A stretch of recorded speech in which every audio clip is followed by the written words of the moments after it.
I just don't know when. I mean, it's 9:45, but Yes.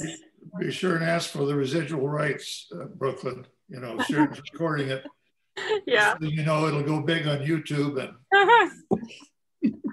That's right, Brooklyn. This is going to go viral. Yeah, that's very nice. But I don't know.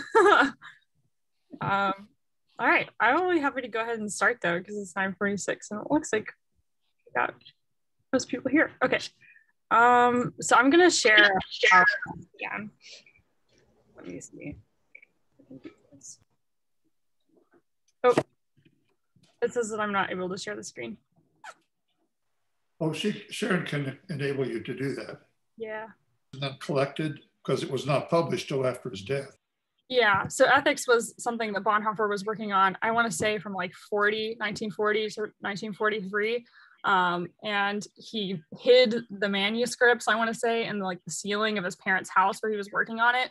And he was arrested before he was able to complete them, but they were, you know, the manuscripts were gathered and published posthumously for him.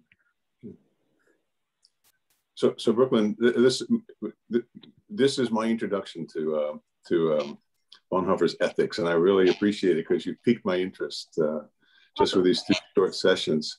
But let me. So anyway, in that case, my question might seem incredibly naive, but when you get down and talk about asking the question, "What is the will of God?" and then you go on and describe certain actions that one should take.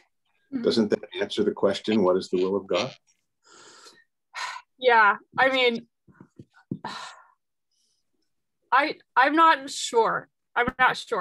Because and this is something I've struggled with too. I mean, he does think that there are particular actions in the church, right, that are, at least in some sense, right, like they're vicariously representative, or that some way that they're like stepping into the figure of Christ, right? It's a way of participating in Christ. So I think he would want to say that that's doing the will of God, right?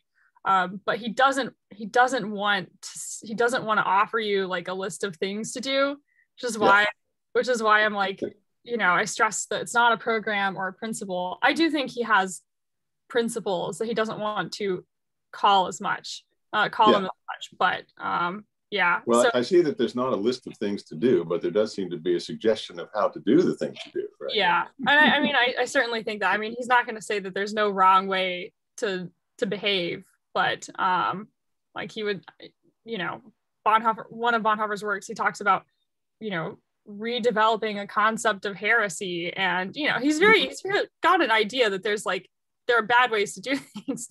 Sure. But yeah, but his ethics are not quite programmatic in that way. Yeah. Good, thanks. Good. What else? Yeah. Another question, Brooklyn, and that has to do with Bonhoeffer's thinking about the relationship of God and science. Because in some people's mind, you know, who are literalists and sort of read the Old Testament literally, well, I think those are some of the same people who have doubts about science. And I just wonder what Bonhoeffer has to say about that. I've never felt any problem between the practice of religion, belief in God, or understanding God and relationship to science. But there are some folks who do, and I just wondered what Bonhoeffer had to say about that, if anything. You know, honestly, that's a really good question. I'm not sure if he ever kind of directly addresses the question of religion and science, but just because I don't know, it doesn't mean that he doesn't. I mean, he's got a lot of work. But I think my first instinct is to say that, Bonhoeffer wouldn't find them incompatible. I don't think. I just think that he had, I don't know. I mean, his father was like a psychologist or I think he's a psychiatrist. So I don't know. I would have a hard time saying that Bonhoeffer would definitely be someone who'd find them incompatible. But again, I don't know enough that he's written on the subject. I do know that he was very interested in reading Old Testament texts. So especially like later in his life, was talking about reading them. So you might find resources there when he talks about that. I think he talks about reading Old Testament and letters and papers from prison. but I don't know that I have a specific answer to your question. It's a good question.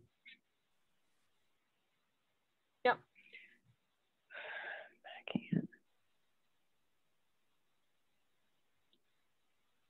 Brooklyn, Yep.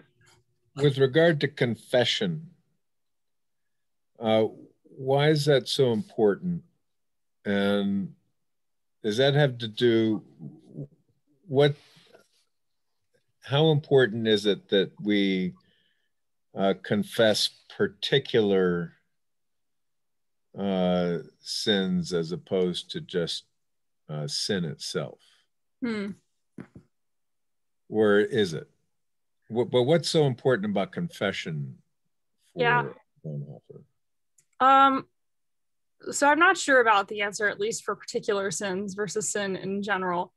I think confession is something that's like a daily practice. So maybe the particularities get lost anyway, right? And so it's just a practice of confessing one's sins. But I'm not sure on that. But I think he really thinks that, I mean, confession is just part of the like commission of the church, and he believes that, you know, the church confessing on behalf of humanity actually has the power to potentially, like, you know, save humanity. He talks about God forgiving on the sake of, you know, there being one good person, and he thinks that confession is like an example of a situation in which God might choose to forgive the whole of humanity just because the church is confessing together.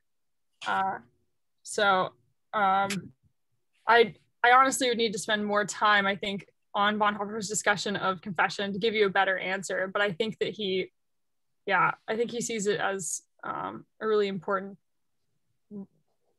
part of the church's service of humanity. Because I think he believes it has implications for humanity. Thank you. So Brooklyn, I wanted to know a little bit more about his language of the church, or the way he defines the church. Is there a church invisible as well as a church visible? And, you know, I go back again to the Barmen Confession, which is the confession of the church that is not exactly the visible church in Germany at that time. So I'm just wondering about the way he uses the noun church. What is the church for Bonhoeffer? Yeah, I mean, I think there is a visible and invisible church. I mean, Bonhoeffer makes a distinction between, at least in Sanctorum Communio, there's a section dedicated to the empirical church, which would imply that there's something other than the empirical church. So he does have this idea of like a visible and invisible church, and I think he has, you know, it's somewhere in Sanctorum Communio. I mean, this is his piece on the church, but he has like a concept of there are people in the church who might not actually be a part of the church, I suppose, at the end, or maybe, you know, people in the empirical church who are not really in the church, and then people who are not in the empirical church who are a part of the church. So I think he certainly has that kind of, I don't know, I guess nuanced his conception of the church. And he also, I mean, I think maybe we talked about this a little bit. He also doesn't necessarily rule out, right, that like everyone will eventually be, I guess, part of the church in some way, right? Or that everyone can be, that God is capable of saving everyone. So he, so he has definitely some concept of the church that's more than just, you know, what you can see and the people that you can, you know, see going to church every Sunday or something like that. Yeah. Thank you. Anyone else?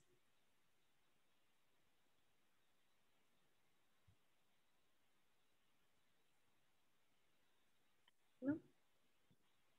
So I'll ask another question. Nobody else is going to. Where now, I mean, you'll finish this work, you'll get to a pause in this work when you present it at the end of this term, but what do you want to keep doing? What's the next step in your work? I know you intend to keep thinking about Christian ethics in your graduate work. What do you expect to do next? And do you want to stay with Bonhoeffer, or where are you going next? Yeah, I think it depends on quite literally where I go next. And who I work with for my master's. But I at this moment, I really want to stick with Bonhoeffer. I really don't think, I mean, you know, there are people who make a career out of Bonhoeffer. I don't know if I will do that, but I certainly, I say that just to say that there's no sense in which I feel the work is done. And I think he's a figure I can sit with for a long time. So I don't know. That's right. Yeah, I'm not sure. But I think if I do stick with Bonhoeffer, I probably will continue with ethics specifically. And I might do more with,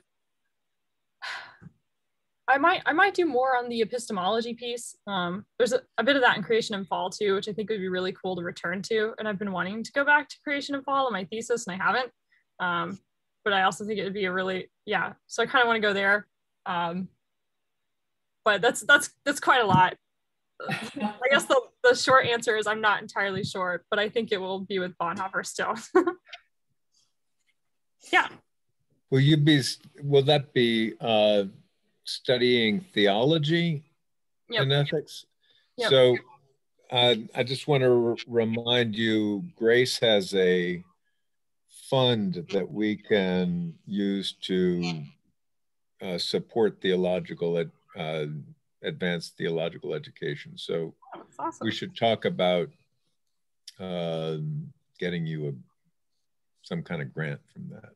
Oh, it would be super cool. I am in search of the funds for the graduate school. So, well, it won't provide all the funds. Just yeah, it might allow you to eat for a couple of weeks. That's really important.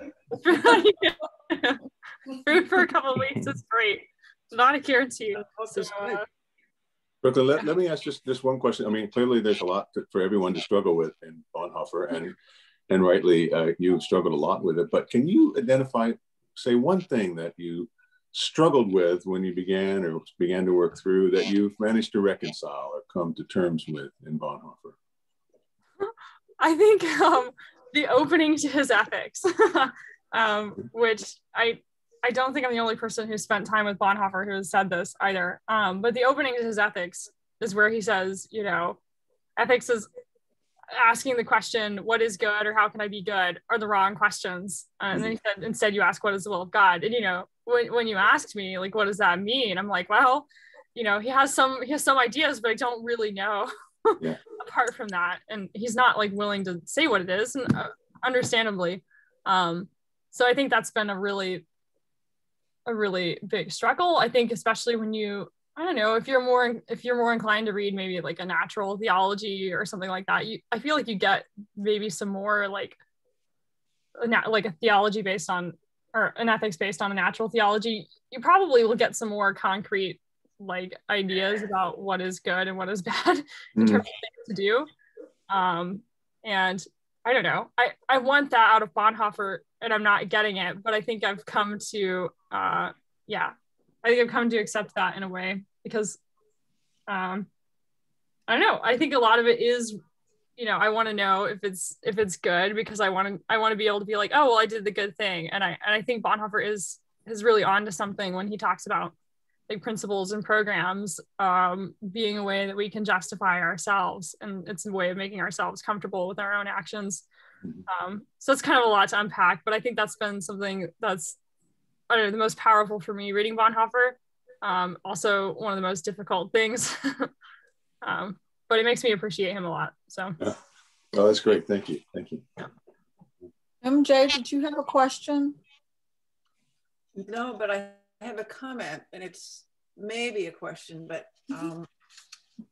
I was just wondering, last week you talked a lot about, and you mentioned it a little bit here, but last week you talked a lot about the context that Bonhoeffer found himself in and how much that pushed him to do some of the things that he did, his sense of protest and action. I wonder what would have happened if he had been born in a slightly different time without Hitler looming in the background. Yeah. How much does the context have to do with Bonhoeffer? That's just, that's more of a comment rather than yeah, because I don't know that we can answer that.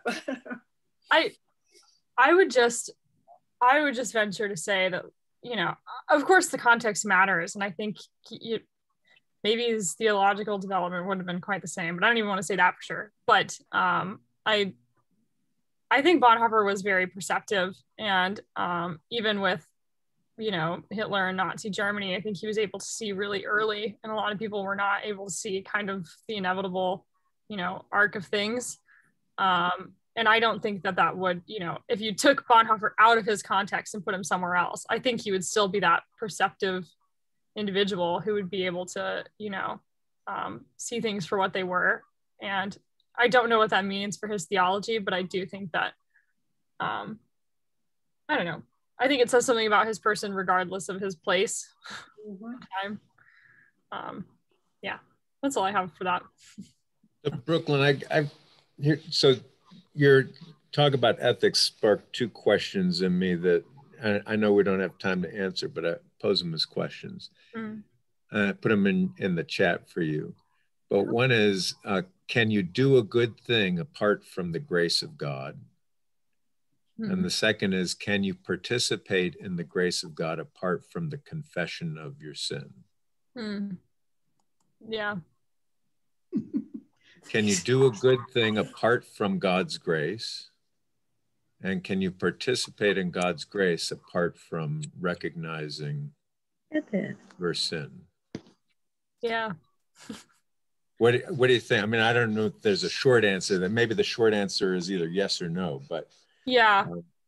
I think I would say for the second one, yes, because I think part of the reason he thinks confession is so powerful is that it draws people in who are not necessarily participating in the act itself. It draws people into Christ in a way.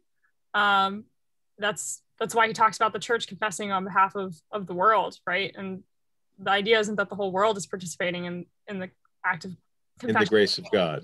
Yeah, right. Through the church's confession of sin. Yes, yeah. So there's a real sense, I think, in which the church has a commission to, and the church can, you know, play a part in the redemption of all of humanity, right? But they don't participate in the grace of God apart from the church's confession of sin. Yeah, I think, yep. Yeah, I think that would be true. Right. And yeah, can you do a good thing apart from the grace of God? I think he might just, I think Bonhoeffer might say that it's still the wrong question in terms of doing a good thing, because even a Christian wouldn't measure their behavior in terms of good and bad for Bonhoeffer. That makes sense. Right. So I'm not sure what he would say apart from that.